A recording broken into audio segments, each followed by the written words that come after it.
Mexico के पहाड़ों में एक छोटा सा केबिन था। उस केबिन में एक फोन बार बार रिंग हो रहा था और दूसरी तरफ मैक्सिको का मोस्ट वांटेड आदमी। उसका नाम था निमेसियो ओसिगुएरा कैरवांतेस, लेकिन दुनिया उसे जानती थी एक और नाम से, एल मेंचो। यह आदमी इतना खतरनाक था कि सैटेलाइट उसे ट्रैक नहीं कर सकती थी, जासूस उसके पास पहुंच नहीं सकते थे। सारे के सारे मिलिट्री यूनिट्स हिम्मत हार गए थे उसे पकड़ने में। 15 साल तक यह आदमी भूत की तरह था, इनविजिबल, अनटचेबल। लेकिन इस हफ्ते सब कुछ बदल गया, क्योंकि इस हफ्ते एल मेंचो मारा गया। तो सवाल यह है कि मैक्सिको ने उसे पकड़ा कैसे? जवाब बहुत सिंपल है, उसकी गर्लफ्रेंड के जरिए। जी हां दोस्तों, इतने बड़े ड्रग कार्टेल का लीडर एक लड़की की वजह से मारा गया। तो कहानी यह है कि एल मेंचो की गर्लफ्रेंड थी और मैक्सिकन इंटेलिजेंस ने उसे ट्रैक करना शुरू किया। वो उसकी हर हरकत पर नजर रखे हुए थे। वो कहां जा रही है, किससे मिल रही है, कौन से पैटर्न रिपीट हो रहे हैं। और फिर एक दिन वो एक जंगल में एक छुपे हुए सेफ हाउस में गई और वहां एल मेंचो था। इंटेलिजेंस को पता चल गया, ये वो लम्हा था जिसका इंतजार 15 साल से था। स्पेशल फोर्सेस को ऑर्डर दिया गया। मिशन सिंपल था, कैप्चर और किल। सुबह का वक्त, गर्लफ्रेंड जब केबिन से निकली तब से लेकर जब तक वो दूर नहीं गई, फोर्सेस ने वेट किया और फिर ऑपरेशन शुरू हुआ। सूरज के निकलने से थोड़ा पहले मैक्सिकन स्पेशल फोर्सेस ने उस केबिन को अपने घेरे में ले लिया और चारों तरफ फैल गए। लेकिन ये ऑपरेशन उतना सिंपल नहीं था जितना लगता था, क्योंकि एल मेंचो अकेला नहीं था। उसके साथ थे भारी असलहे यानी वेपन्स के साथ उसके बॉडीगार्ड्स। जैसे ही फोर्सेस आगे बढ़ी, तबाही शुरू हो गई। बॉडीगार्ड्स ने फायर करना शुरू कर दिया। यह गन फाइट इतनी इंटेंस थी कि एक मिलिट्री हेलीकॉप्टर को इमरजेंसी लैंडिंग करनी पड़ी। गोलियों की आवाजें मीलों दूर तक सुनी जा सकती थीं। यह कोई सिंपल रेड नहीं थी, यह जंग थी। एल मेंचो भागना चाहता था। वो समझ गया था कि अब गेम ओवर है। वो केबिन से जंगल की तरफ भागा, लेकिन वो जख्मी था, गोली लग चुकी थी। और फिर फोर्सेस ने उसे जिंदा पकड़ लिया। सोचिए, 15 साल की भाग दौड़ और फाइनली वो उनके हाथों में था। लेकिन कहानी यहां खत्म नहीं हुई। पकड़े जाने के बाद एल मेंचो को हेलीकॉप्टर से मैक्सिको सिटी भेजा जा रहा था। वो शदीद जख्मी था।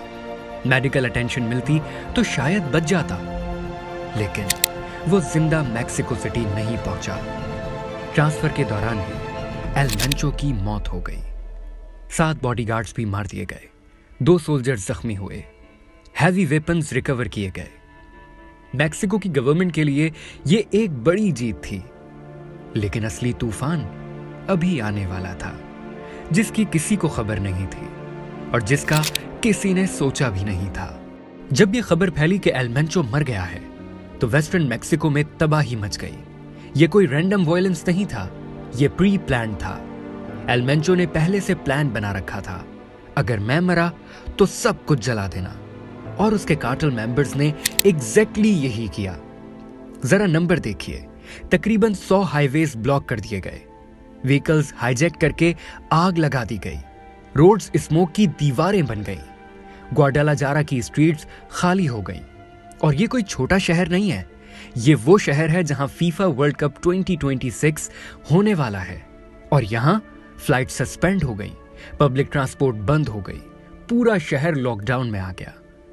जब डस्ट सेटल हुई तो नंबर्स और भी स्कैरी थे। 25 नेशनल गार्ड्स मेंबर्स मारे गए, 34 कार्टेल मेंबर्स मारे गए, कई 100 लोग जख्मी हो गए और 70 से ज्यादा लोग अरेस्ट। मैसेज क्लियर था, एल मेंचो भले ही चला गया, लेकिन उसका कार्टेल अभी भी जिंदा है और लड़ सकता है। लेकिन दोस्तों, यह आदमी था कौन? एल मेंचो शुरू से ड्रग लॉर्ड नहीं था। 1990s में वो एक लोकल पुलिस ऑफिसर था। हाँ, आपने सही सुना, वो एक लोकल पुलिस ऑफिसर था। फिर यूएस में ड्रग ट्रैफिकिंग के केस में पकड़ा गया और 3 साल जेल में रहा। जब वापस आया तो सीधा ड्रग ट्रेड में घुस गया। 2009 में उसने को फाउंड किया CJNG, जेलिस्को न्यू जनरेशन कार्टेल, और सिर्फ 15 सालों में ये कार्टेल बन गया दुनिया का सबसे पावरफुल क्रिमिनल ऑर्गेनाइजेशन। उनका बिजनेस सिर्फ ड्रग्स नहीं था, मेथ प्रोडक्शन, फेंटेनिल ट्रैफिकिंग जो अमेरिका में कई लोगों की जान ले रहा है, fuel theft, kidnapping, extortion, online scams, और सीजेएनजी का प्रेजेंस है अमेरिका की सारी 50 स्टेट्स में और मैक्सिको की बहुत सारी स्टेट्स में। ये सिर्फ एक गैंग नहीं रहा, ये एक एम्पायर बन गई थी। लेकिन अब सवाल ये है, मैक्सिको में कार्टेल्स इतने पावरफुल कैसे बन गए? तो रिवाइंड करते हैं 1980s में। तब सिर्फ एक कार्टेल डोमिनेट करता था, ग्वाडालाजारा कार्टेल। 1989 में उसका लीडर अरेस्ट हो गया, एम्पायर टूट गई और उसके पीसेस बन गए। Sinaloa cartel, Gulf cartel, Tijuana cartel, Juarez cartel. फिर 2006 में मैक्सिको ने डिक्लेयर किया वॉर ऑन ड्रग्स। लेकिन कार्टेल्स खत्म नहीं हुए, बल्कि और हिस्से बन गए। हर अरेस्ट के बाद पावर वैक्यूम बन जाता, हर वैक्यूम के बाद जंग होती, और हर जंग के बाद और ज्यादा वायलेंस देखने में आता। 2006 से अब तक 4 लाख से ज्यादा लोग मार दिए गए इस ड्रग वॉर में, और 1 लाख से ज्यादा लोग गायब हैं। सीजेएनजी इसी केओस से निकली, और पुराने कार्टेल से हटकर सीजेएनजी ने खुद को मिलिटरलाइज किया। Armour trucks, explosive drones, heavy calibre rifles. ये ऑर्गेनाइज्ड क्राइम नहीं रहा, ये प्राइवेट आर्मी बन गई। आज मैक्सिको की सड़कों पर सिक्योरिटी फोर्सेस हैं। गवर्नमेंट कह रही है कि सब कंट्रोल में है, लेकिन सच्चाई ये है, एल मेंचो भले मर गया, लेकिन मैक्सिको के कार्टेल्स एक आदमी के भरोसे नहीं चलते, ये नेटवर्क्स हैं। तो अब क्या होगा? अगर एक सक्सेसर जल्दी से पावर अपने हाथ में ले लेगा तो कार्टेल सरवाइव कर जाएगी, अगर नहीं तो ये मल्टीपल फैक्शंस में टूट जाएगी।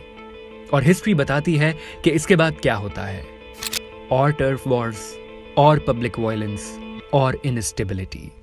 क्योंकि जब मैक्सिको के अंडरवर्ल्ड में एक किंग गिरता है तो उसका तख्त खाली नहीं रहता, वो बन जाता है सबकी ख्वाहिश और सबसे ज्यादा डेंजरस सीट पूरे मुल्क में।